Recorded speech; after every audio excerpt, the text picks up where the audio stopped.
We appreciate the history, as you well know. So this was Coach's idea. Earlier today, he was talking about memorable returns. So let's start with Mario Lemieux. When people criticize Philadelphia fans, I always point out, you remember this? Look at what this guy did. His final treatment for cancer in the morning, and he played that night. And yes, he scored because he's Mario Lemieux. And Philly fans cheered for a Penguin. Awesome. By Mario Lemieux, goal and an assist 2 months after being diagnosed with cancer. Then we go April 9th, 2002, Saku Koivu. First game in over a year. And the reaction to this was awesome. Saku. What a wonderful scene that was. That's so neat. So cool. Look at him drinking it in.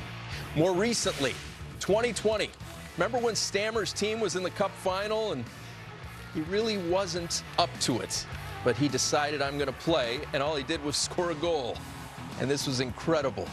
He showed us all you don't have to be in the game to be in the game. We saw him behind the scenes in the tunnel, but this was his brief foray onto the ice, and he picked a corner. What a moment that was.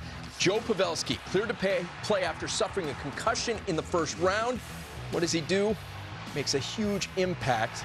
4 goals against the Kraken. Series went 7 games, and there's 16. Picked 205 in the 03 draft, and he just keeps on going. What a story and what a player.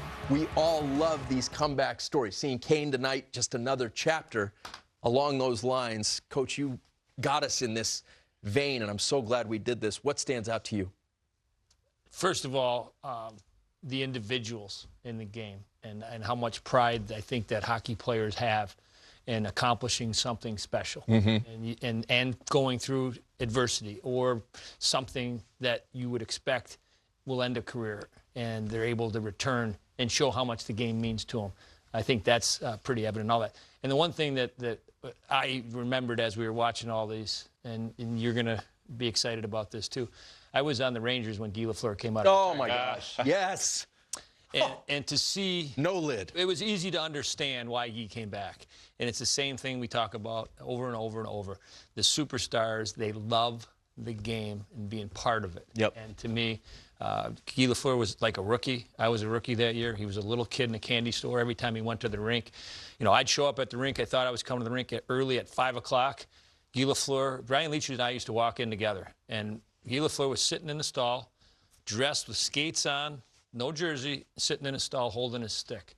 At 5 o'clock, wow, ready for a 7 o'clock game. It worked for him. He had a very good career, that guy. That's so cool. What a great memory. How about Schneid's? These comeback stories, what does it get you thinking? I think it makes you realize that it is just a game sometimes, that there are things in life that are bigger than the game, and that transcend the game, but that how important the game is. The reaction in Philly when Mario Lemieux came back, and Saku Koivu's reception, and that story there, and how much the game means to people, the players, the fans, and it is a special game. And you know, for me personally, a story about Brian Boyle, works here at the network, came back from leukemia. I was there in Jersey for that, and just the moment, that the feelings you get, it transcends the game, but then you realize how the game brings us all together to celebrate those moments and just think about what these people accomplish, what they go through, because a lot of people go through a lot of adversity in everyday life. So to put it on display in front of the fans and be a part of the team with that, it's a pretty special moment. So I think those are really touching parts of the game. What about him? Hockey fights cancer, and he gets a Hattie. And I love Brian Boyle. I laid down in traffic for that guy.